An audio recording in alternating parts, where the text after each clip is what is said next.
Watch your step, she's here to play.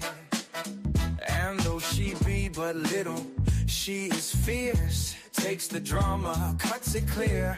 This is the Little Miss Jacob Show. Bullies beware, she'll take you down in a thread, you know. Play it cool, keep it calm, let the rhythm flow. Climb it high while they're stuck down below. No shortcuts, no cheats, she's here to win. Every comeback's fire, let the games begin. Oh, keep it tight, watch the moves unfold.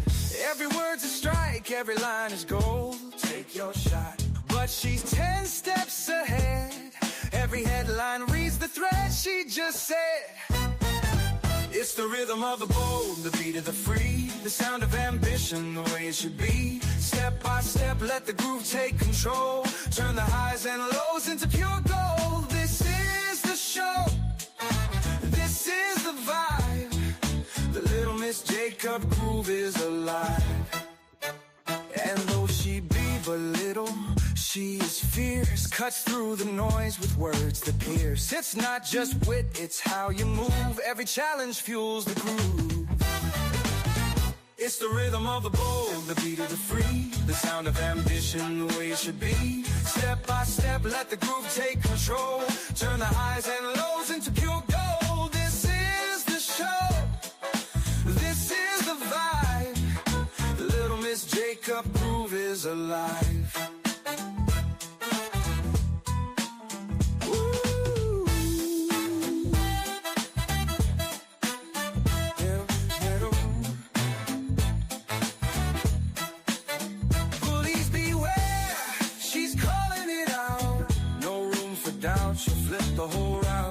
This is the Little Miss Jacob Show, where the real ones rise and the rest lay low.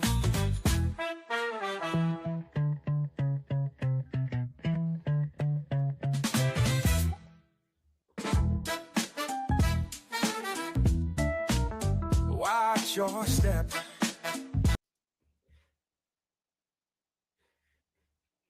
Hello, hello. Hang on. Let me get on here. What's up, guys? Now, I got to figure out why my screen is not showing up so clear. Let's see here. All right. Can you guys see me okay?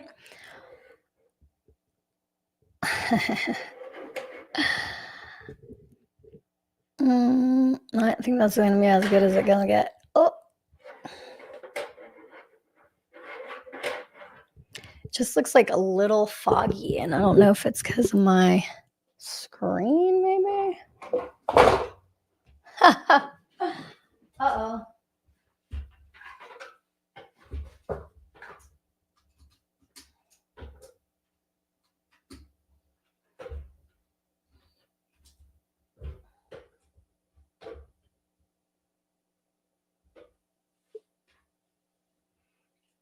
I'm going to get this right one of these times.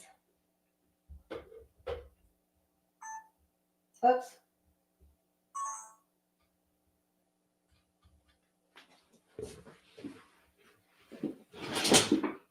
Yeah, I don't know why it looks so foggy. I don't like that. All right, well, it is what it is. What's going on, you guys? Let's see. Comments. Hello, everyone. What's up, Pete? So I like when you guys talk to me during the stream so I don't feel like I'm by myself. But I do have like a show prepped. I'm so annoyed right now with this. Okay. All right. Well, I don't know why it is a little bit foggy.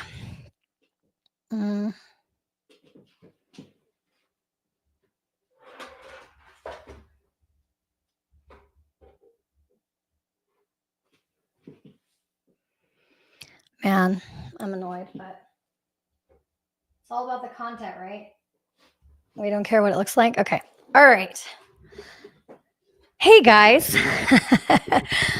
Welcome. Thank you for watching. I hope you guys enjoyed my intro music. You are watching the Little Miss Jacob Show live today.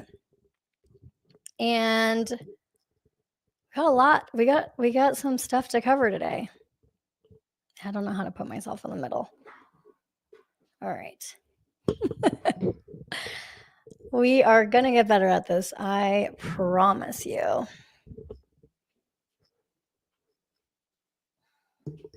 Oh, there we go. Maybe it's just a lighting thing. What's the gossip? Okay. Guys, I just listened to the New York Times, the daily podcast episode about the Justin Baldoni versus Blake Lively lawsuit. And when I tell you, I nearly threw up in my mouth. I mean, my body physically rejected the level of gaslighting that I endured. Okay. One sec.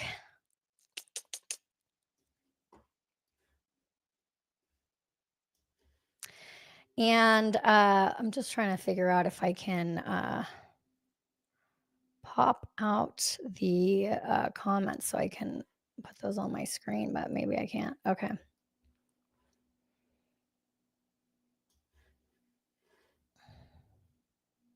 Yeah, I'm not sure. Jeez, this thing is like kind of hard to navigate. All right, well, here's what we're going to do. We're going to listen to it together because if I had to listen to it, you have to listen to it too. You're welcome. Oh man. All right. So, you guys may not know what I'm talking about. This is the daily podcast, a New York Times podcast. Honestly, it sounded like Notebook LM. Like, have you guys used Notebook LM by Google? It's kind of like this AI voice. It was very clear to me that whatever they recorded, they definitely had like filmed it. They definitely filmed it, wrote it down beforehand. I mean, it was definitely planned. Anyway, so let's talk about this disgusting podcast I had to listen to just for you. Like, imagine writing one of the most one-sided, biased, manipulative hit pieces of the decade, getting sued for $250 million by Baldoni, and instead of taking accountability, okay, we know the New York Times isn't going to take up accountability, but regardless, you're going to sit down in an interview to interview basically yourself, because I don't even know if the other host is like a real person or just like an AI bot, but that's what they sounded like. You'll see. I'm going to share it with you guys. Definitely scripted. Okay. And the New York Times really said like, no need for outside opinions. We got this. And they just said whatever they wanted to say, which was really like, we doubled down on our story and we're not taking anything back, or not even we're not taking it back because they're not going to admit to wrongdoing, but they are basically saying like, we're not going to change anything about what we said. And in fact, they're like, we feel bad that like essentially Blake Lively, didn't win. And this is what actually made me angry, like livid, okay, is the absolute hypocrisy in this podcast. The way Megan Twohey and her co-hosts acted like they were exposing some big Hollywood manipulation scheme when literally the New York Times is the biggest player in that game. The audacity, okay? The lack of self-awareness. It's next level gaslight, gatekeep, fake girl boss behavior. So today, besties, we are going to break down this 30-minute mess. This is going to be part one because I don't think we're going to have time in the day to do both sides, and I might get too nauseous to finish. So I'm going to expose every lie, every misleading narrative, every moment of blatant hypocrisy, because this is textbook New York Times behavior. And trust me, I know firsthand because they did this to me too. And you know what's funny about this podcast? The New York Times really thinks that they're going, they really think that they're above you, bestie, okay? Their whole podcast is dripping with this condescending tone, like, oh no, the internet is talking, as if like, how do I explain it? It's as if the public is just a bunch of tabloid obsessed gremlins who need to be told what's real and what's not. But guess what? The public isn't stupid. And the reason things changed after Johnny Depp, in my opinion, is because people have a deep sense of justice. And this comment, it really sums it up so perfectly. They said, I find that people get invested because of a strong sense of justice and they don't like being discounted. Just like in previous cases where the public is told, don't believe what you see. And here, don't use your own deductive reasoning skills. Just believe us because anyone who disagrees with us is either stupid, hateful, or being paid. Exactly. They tell you not to trust your own eyes, your own logic, your own instincts. Just shut up and accept their narrative. Well, when will they learn that people don't like injustice and they certainly don't like being told what to think or feel? Bingo. Okay, that comment is so spot on. The media doesn't get to gatekeep reality anymore, and that drives them absolutely insane. Also, stop discounting people by calling them the internet. These are the voices of the people, whether you like it or not. Okay, New York Times. Okay, Blake and Ryan.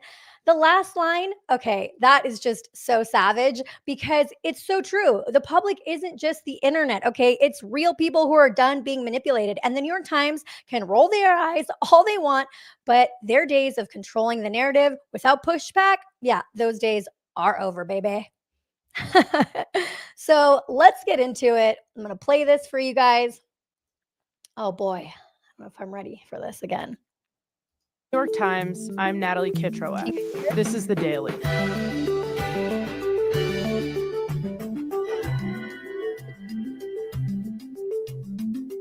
The legal battle we've been paying a close eye on, this is between former co-stars Blake Lively and Justin Baldoni. Over the last few weeks, two Hollywood stars, Blake Lively and Justin Baldoni, have gone to battle over exactly what happened during the making and promotion of their latest film. Blake Lively has filed a federal lawsuit claiming her It Ends With Us co-star Justin Baldoni sexually harassed her. Justin Baldoni is now suing his former co-star Blake Lively.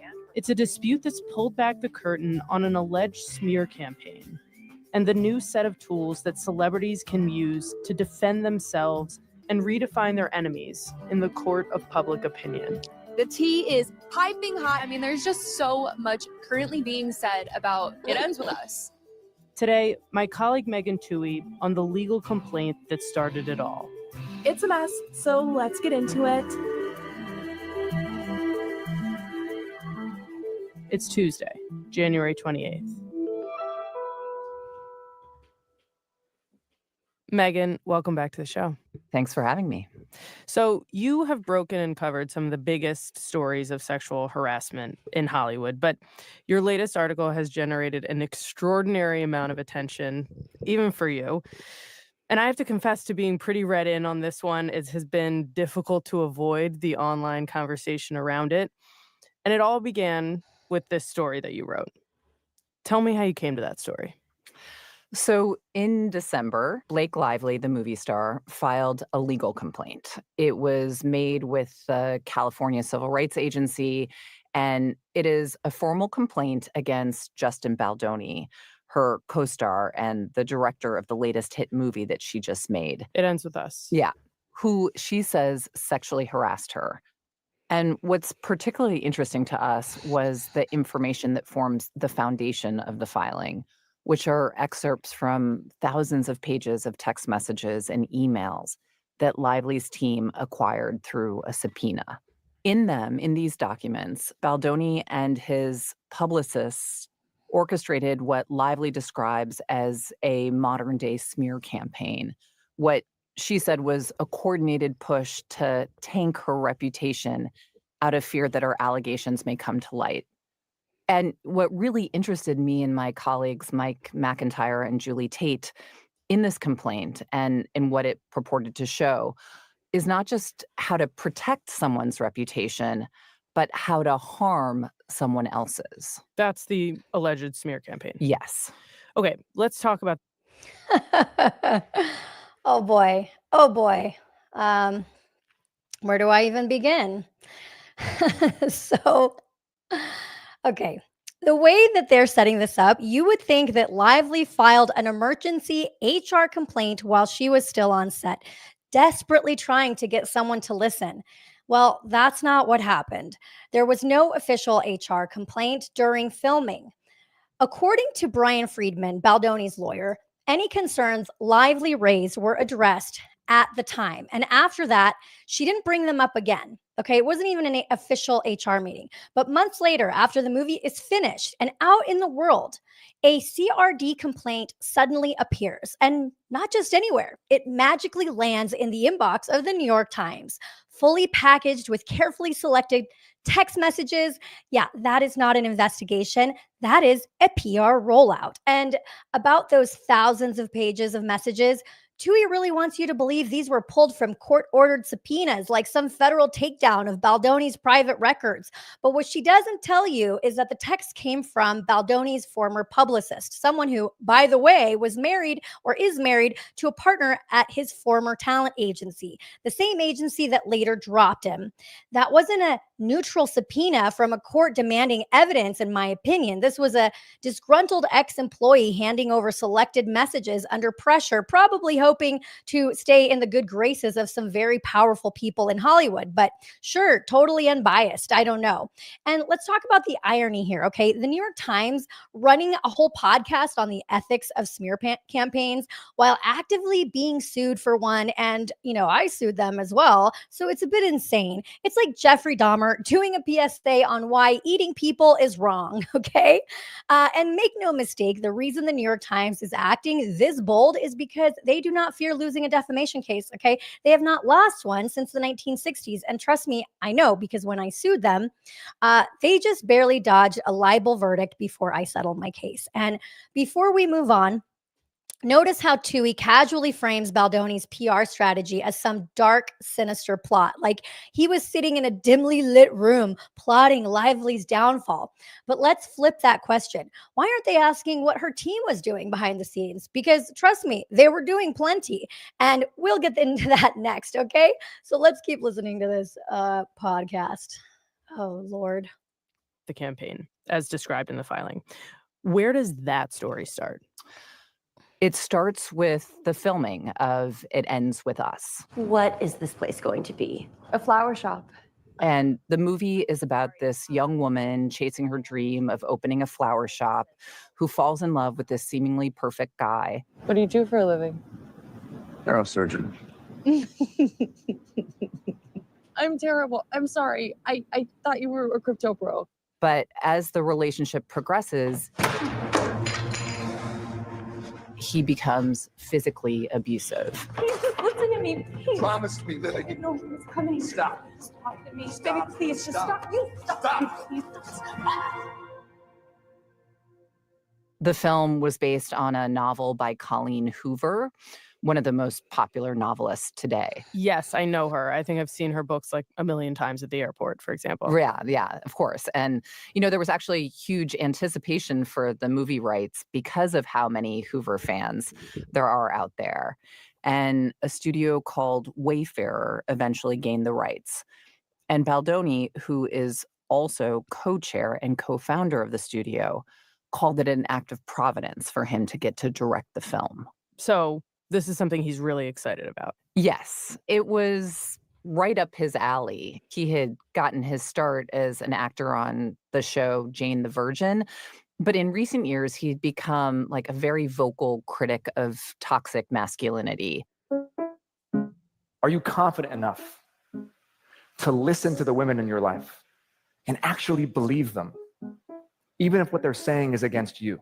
He hosted a TED Talk. Will you actually stand up and do something so that one day we don't have to live in a world where a woman has to risk everything and come forward to say the words, "Me too"? He wrote multiple books on the topic. Final question. Why did you, after reading my book for the first time, look at me? We were in bed. Look at me and say, "Babe, you need to read your own book"? And he also co-hosted a podcast called Man Enough. Because you're still doing that journey that you talk about in the book, the journey from your head to your heart. So this movie, which is about, yes, it's about domestic violence, but is also about ending the cycle of abuse and uplifting women, is a good fit for him to tell. So he signed on to direct, and he casts as his co-star Blake Lively, this popular actress, wife of Ryan Reynolds, friend of Taylor Swift. Big star. Yeah. And a lot is coming together that would seem to put this project on a path to success. But then, according to her complaint, when filming begins, a number of incidents happen that make her uncomfortable. Ah, yes, the magic word, uncomfortable. Not illegal, not predatory, just uncomfortable. You know what that makes me feel or think of? It makes me uncomfortable, okay? A slimy hit piece written by a Pulitzer Prize winning journalist who built her career taking down Harvey Weinstein, okay? We could say that's a good thing. And now she wants to slide Baldoni into the same category. That is absolutely shameful. Even Rose McGowan, okay, who actually helped take down Weinstein, called out the New York Times for taking credit for work they didn't even do. Because if it weren't for Rose, Tui and her team wouldn't have had a story to begin with. And let's get back to this framing, okay? Because the way Tui sets this up, you'd think Baldoni orchestrated some elaborate psychological warfare campaign against Lively from day one. Meanwhile, they gloss over the fact that this was a dream project for him. He was the director and co-chair and the studio behind it. He had every reason to want to make this a success. So why would he randomly start making her uncomfortable? Does that even make sense?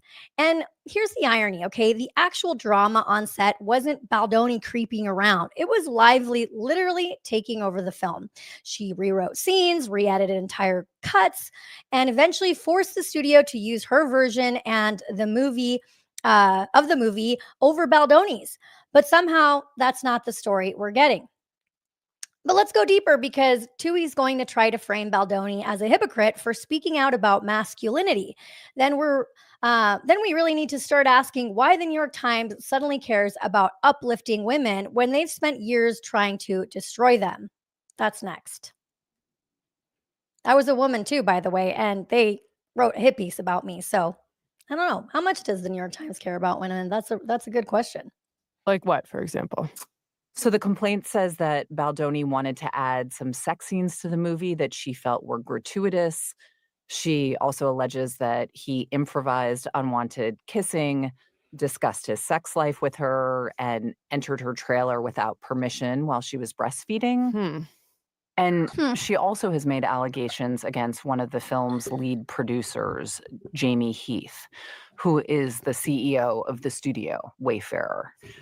And Lively says that Heath also entered her trailer when she was breastfeeding, watched her when she was topless and having body makeup removed despite her asking him to look away, and showed her a video of his wife naked during childbirth. And she alleges that both men also discussed pornography with her. So you remember, like, a lot more has come out since the story, and she's just, this is how she's framing it. Okay, fine. Okay, let's break this down, because the way they're spinning this is straight up ridiculous. First of all, the actual movie script literally has a line where Lily walks into the kitchen, sees Ryle with his shirt off, and says, "What is this, a spicy film?" Yeah, she says the real word, a corno. So when they claim Baldoni and Heath discussed spicy films with her, what were they doing? Talking about the actual script? God forbid a director and a producer discuss the tone of a scene with the lead actress. Okay, I don't know. Maybe it was something else, but at the same time, like, there is a line in the movie that Lily says, "What is this, a corno?" And the whole thing is like, he showed her a video of his wife naked thing. That's not what happened, okay? According to Friedman, it wasn't a video. It was a still frame from a childbirth scene, and there was no nudity visible. But of course, the New York Times leaves that part out, because he showed her an informative birth reference doesn't quite hit the same as he forced her to watch something inappropriate. And let's talk about this sudden pearl clutching over gratuitous scenes. Blake Lively, who is now acting like a fragile little flower, has literally starred in a movie where she's having a full-on threesome, but now she's uncomfortable. Okay, well, believe all women. And the breastfeeding thing, there's actual text messages showing that she invited Baldoni into her trailer while she was pumping so they could go over lines. But sure, let's frame that as him just barging in uninvited. This is what the New York Times does. They take things that are normal in the context of filmmaking, tweak the wording, and suddenly it sounds like a crime scene. And people buy it because they don't bother looking deeper. But we will. Oh, gosh. How do you guys like this podcast so far? Wow. So what does she do in response? Well, in the midst of filming, there was a writer's strike, which put a pause on things. And Lively used that pause to try to fix some of the issues that she said she had experienced on set, and actually said she wouldn't come back to set unless they met certain conditions. Okay, so according to Lively's complaint, there are a number of things on set that make this situation unworkable. What are the conditions that she asks for to deal with them? So one was a full-time intimacy coordinator to be with her on the set at all times, like not just during intimate scenes. And another was no more unwanted comments or discussion about sex. And she also asked them not to retaliate against her for raising these issues or requesting these safeguards. And Wayfair agrees to all these conditions, writing that, I'll quote here, although our perspective differs in many aspects, ensuring a safe environment for all is paramount. Now, Baldoni and Heath are now disputing her claims of misconduct and saying that they only agreed to the terms because they feared that Lively would pull out of the movie and it would fall apart. But yeah, at the time they agreed and filming continued. Okay, so Lively gets the conditions that she asks for. How do those work out in the end? Well, that's interesting. Lively says that when they returned to work, Baldoni's behavior improved with these new protections in place. It kind of sounds like the situation was handled relatively well in the end. I mean, she asks for certain things to happen. Were you asking they Satan? happen, and according to her, the situation on set is better.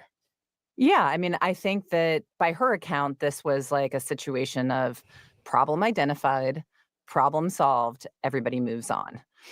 But while she doesn't have any other allegations of misconduct once they come back to finish making the movie, they do end up having major creative differences. What do you mean? So Baldoni. All right. Where do I even begin with all that? Okay. A full-time intimacy coordinator. Wait, hang on. I have notes, guys. So, okay, this is right. Well, this is rich, okay? Because Megan Twohey is out here telling the story like it's some shocking expose. But the second you actually listen to what she's saying, it unravels faster than the New York Times credibility. Let's break that down, shall we? First off, notice the way Twohey frames this. Lively refused to return to set unless her conditions were met. That makes it sound like she was taking some brave stand against injustice. But what were her actual conditions? A full-time intimacy coordinator at all times, not just for intimate scenes, but for the entire set. Why? Were the flower arrangements making her uncomfortable? I mean, then there's this line, no more unwanted comments about spicy topics. What does that even mean? Unwanted by who? Her? A third party? The New York Times editors? Because at this point, it sounds like anything she personally didn't like was getting turned into an HR issue. Although they didn't really file an HR issue until she decided to file that CRD complaint way after the movie was done. But here's my favorite part. Baldoni and Heath agree to all of it. Okay. They're just like, fine, we'll sign it. We'll do it. It's okay. And Twohey even admits that once they returned to set, Baldoni's behavior was fine. Like problem solved. Nothing else happened. We're good. Case closed, right? Oh, no. No, because guess what comes next? Creative differences.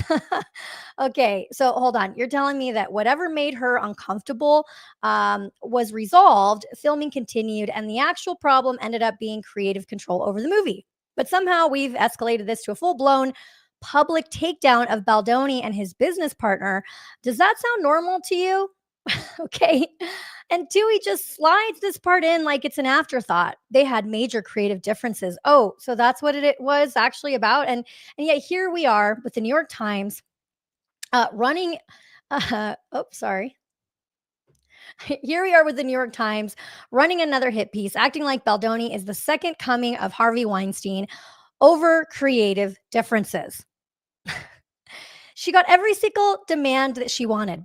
Lively did, okay? And Baldoni complied. The issue stopped, and yet months later, we've turned this into a Me Too takedown, not just of him, but of his business partner too.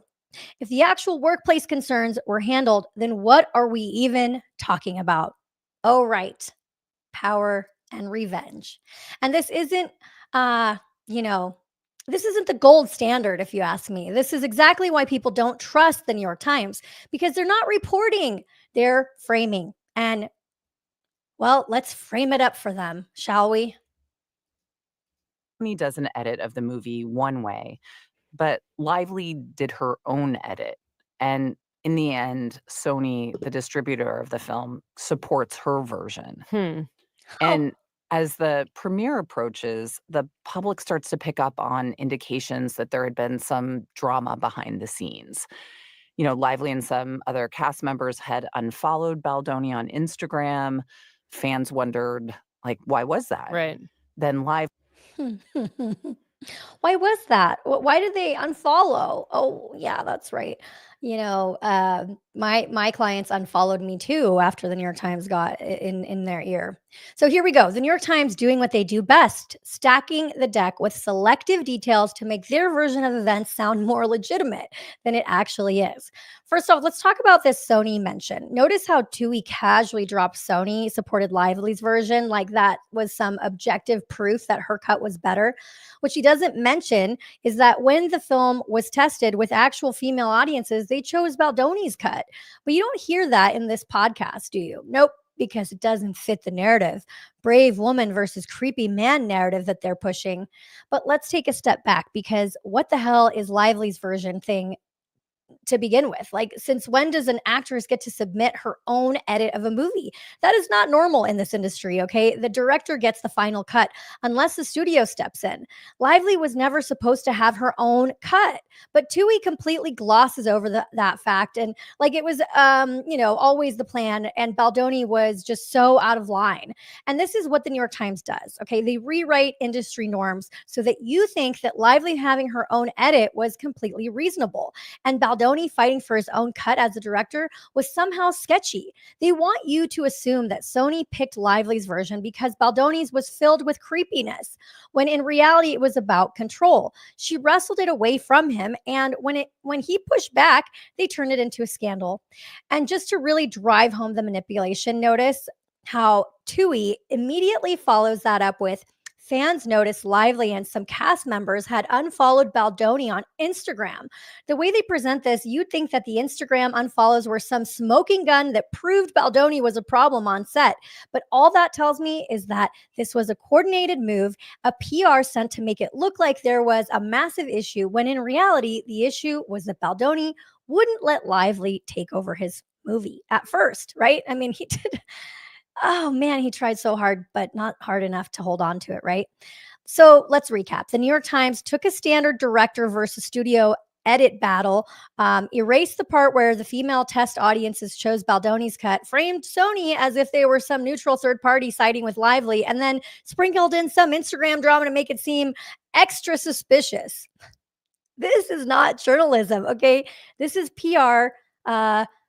This is a PR campaign wrapped in a podcast. Brought to you by the New York stinking Times. All right, let's continue. The cast and Hoover did not do any appearances alongside Baldoni, and it seemed increasingly apparent that something had gone wrong. Right. I mean, in Instagram world, being unfollowed, you couldn't get a more obvious sign of a disagreement than that. Yes, and as speculation grows and people start asking more and more questions, according to the text messages, Baldoni is getting more and more worried. He's concerned that the allegations that Lively had made against him during the filming of the movie could now become public. So by the first week of August, he makes a move. He hires a crisis PR firm. Megan, in my reporting, I'm used to people hiring crisis PR firms to deal with a corporate crisis or a political problem. in this case, I'm assuming the function is essentially the same. I mean, you're hiring a crisis PR firm to avert a reputational crisis. Gee, Tui, am I correct in saying that? I mean, come, give me a freaking break, okay? I'm sorry, but oh, by the way, what did they say? What did they say earlier? Like, that Instagram unfollow is it a more obvious sign of a disagreement? How about everybody take a little break right now and go unfollow the New York Times anywhere that they follow them? Unfollow New York Times. Let's get that trending, okay? Because they think that some people unfollowing Justin Baldoni means everything. Look, more unfollows, because that's definitely how we measure truth now, right? Forget facts, forget evidence. Someone lost a few Instagram followers, so obviously they must be guilty. You know what's funny? I've seen this exact playbook before. When the New York Times came for me, a bunch of influencers suddenly unfollowed me too. And let's be honest, some of them weren't scared. Some of them had something to gain. Because back then, getting verified on Instagram wasn't like it is now, okay? This is what happened in my situation. You couldn't just pay for a blue check mark. You needed press coverage. And where do you think that coverage came from? Mainstream media, a mention in the New York Times. If you were a social media influencer groveling to get your name in a New York Times piece, so that could literally be your ticket to verification, and suddenly some of these people who unfollowed me magically got verified. Oh, go figure. And it wasn't just clout that they wanted. There was real money on the table. These influencers were making commissions through my company. Or I'm sorry, they were making funds off of my company, and I was supposed to make a commission. But once the New York Times came after me and my business was shut down, essentially, guess what? No company, no more contracts. I mean, the contracts existed, but I didn't have the money to fight it. So what does that mean? That meant they got to keep all of their commissions without having to fulfill their agreements. They didn't have to pay me. They walked away with the bag, and I was left with the hit piece. So yeah, when you see this everyone unfollowed Baldoni narrative, I already know what's happening because I lived it. So you're setting him up to look guilty before he's even had a chance to respond. And you think that none of those cast members had something to gain from taking Lively's side? You're being naive, okay? And let's talk about the real pattern here, because I also remember when Taylor Lorenz pulled this move where she played the victim while running a full-on smear campaign against me. That's what's happening here, okay? Lively goes out, frames Baldoni as the bad guy, takes over the end of the movie, and then when people start to question things, it's like, oh no, she's being attacked and smeared the exact same way Lorenz tried to flip the narrative when people started calling out her lies. It is textbook, besties, okay? And the New York Times, they eat it up. They love a good villain arc, okay? But they are also the ones creating it. You think the unfollows and the sudden PR disaster for Baldoni happened in a vacuum? No.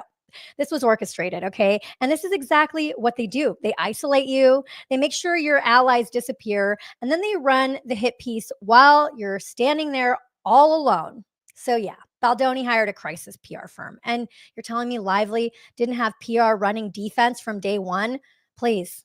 The difference is when Baldoni, gets these crisis people, it's framed as sinister. But when she does it, it's just telling her story, classic New York Times double standard. And not to mention, her PR publicist, basically learned everything she knows from Harvey Weinstein, Lively's side, right? So give me a goddamn break. Right. And in this case, he hired a PR firm led by a woman named Melissa Nathan.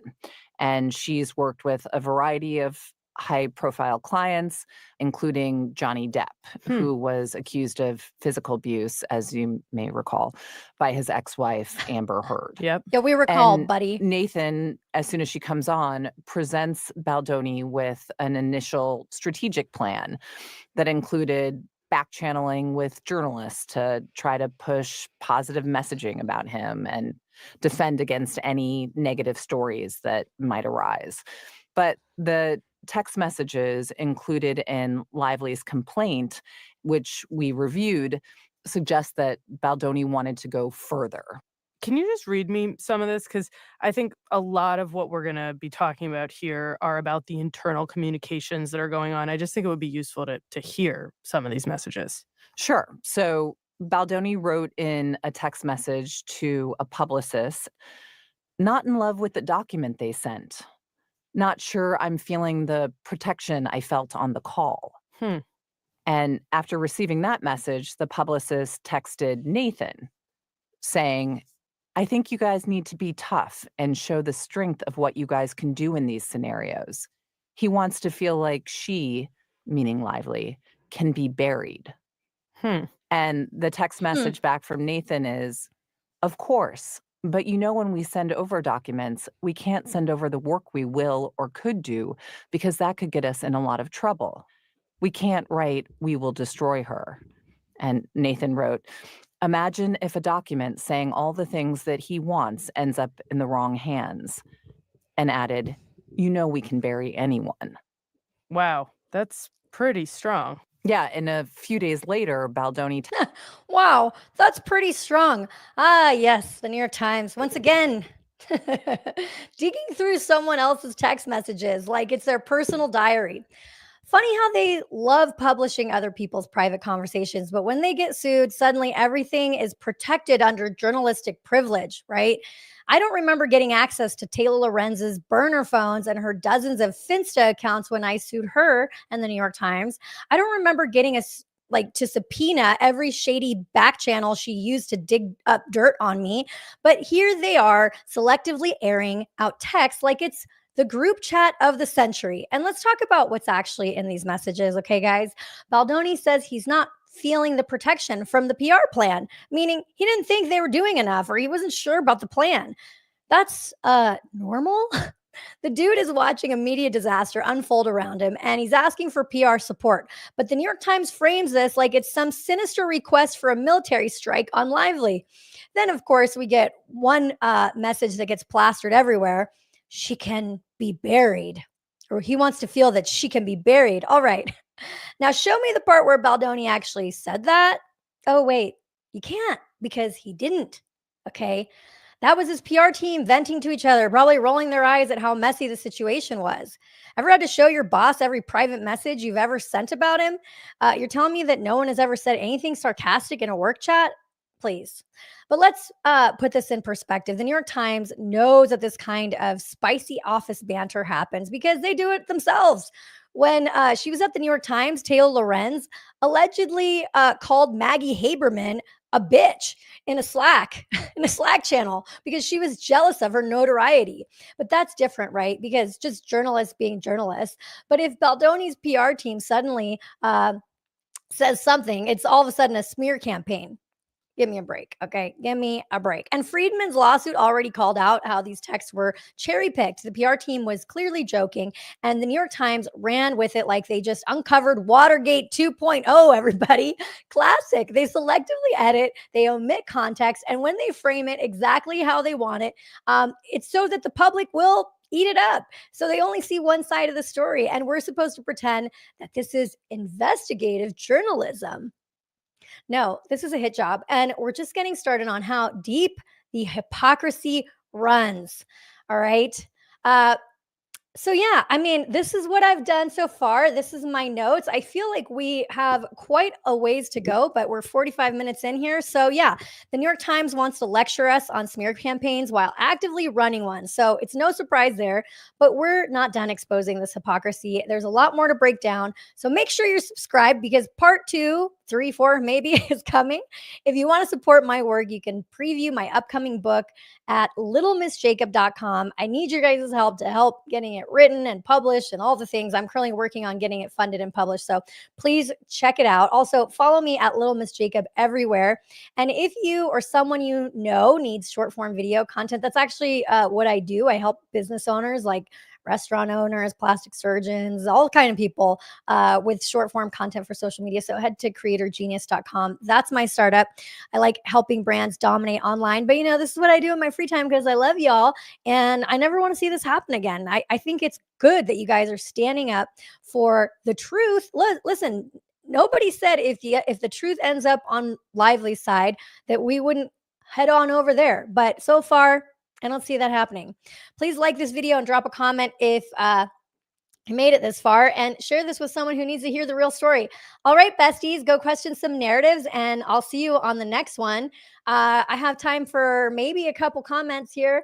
Let's see. Thank you, Stephanie B. Love the coverage. I mean, Blake was sarcastic about DV victims, but she wins at inappropriate comments here. I hope you guys like the breakdown. You know, it takes time to write these things because I am ADD AF. So if I don't write it down, then you're just going to get a whole lot of likes and ums and you knows, and I'm trying to work on that. So I did not see Slate's article today, the audacity. Apparently, we don't look good for feeling. Oh, it's about the consider yourself gagged. Okay, I don't know. I need to read that. But I did see the thing about all the right wingers are supporting Baldoni. And by the way, guys, that's what they did to me too. They're like, called me a right winger. I didn't even ever speak about anything political, but maybe what they're doing, maybe that they're pushing their own party away. If that's what, you know, the liberal side of things, it means you don't like defend Baldoni or the truth. Maybe that side is pushing people away. But listen, this isn't a politics thing. It's not left or right. It's right and wrong. And I think we're going to be on the right side of this. But I am open to hearing anybody's perspective. If I got anything wrong, please reach out to me. And if you haven't heard about my story, Bostwicki, if you go to his YouTube channel, I have it pinned, I think, in most of my social channels. He did a breakdown of what happened to me. And listen, if Steve Sarowitz wants to fund my book, my movie, I guarantee you it would be one of those, like, you know, The Social Network or Molly's Game. Like, that's the vibe I feel for the story. And honestly, I have stuff in there that you like couldn't make it up if you tried. But thank you guys for watching. I will leave you for today. But I think that you know, I think that good stuff is coming. And yeah, I'm excited. I'm excited to continue. It was way more fun talking about this podcast with you guys because listening to it by myself, I was just like, it just gave me the ick. You know what I mean? So see you guys later. I'll leave you with my song. Watch your step. She's here to play. And though she be but little, she is fierce. Takes the drama, cuts it clear. This is the Little Miss Jacob Show. Bullies beware, she'll take you down in a thread, you know. Play it cool, keep it calm, let the rhythm flow. Climb it high while they're stuck down below. No shortcuts, no cheats, she's here to win. Every comeback's fire, let the games begin. Oh, keep it tight, watch the moves unfold. Every word's a strike, every line is gold. Take your shot, but she's 10 steps ahead. Every headline reads the thread she just said. It's the rhythm of the bold, the beat of the free, the sound of ambition, the way it should be. Step by step, let the groove take control. Turn the highs and lows into pure gold. This is the show. This is the vibe. The Little Miss Jacob groove is alive. And though she be but little, she is fierce. Cuts through the noise with words that pierce. It's not just wit, it's how you move. Every challenge fuels the groove. It's the rhythm of the bold, the beat of the free, the sound of ambition, the way it should be. Step by step, let the groove take control. Turn the highs and lows into pure gold. This is the show. This is the vibe. The Little Miss Jacob groove is alive.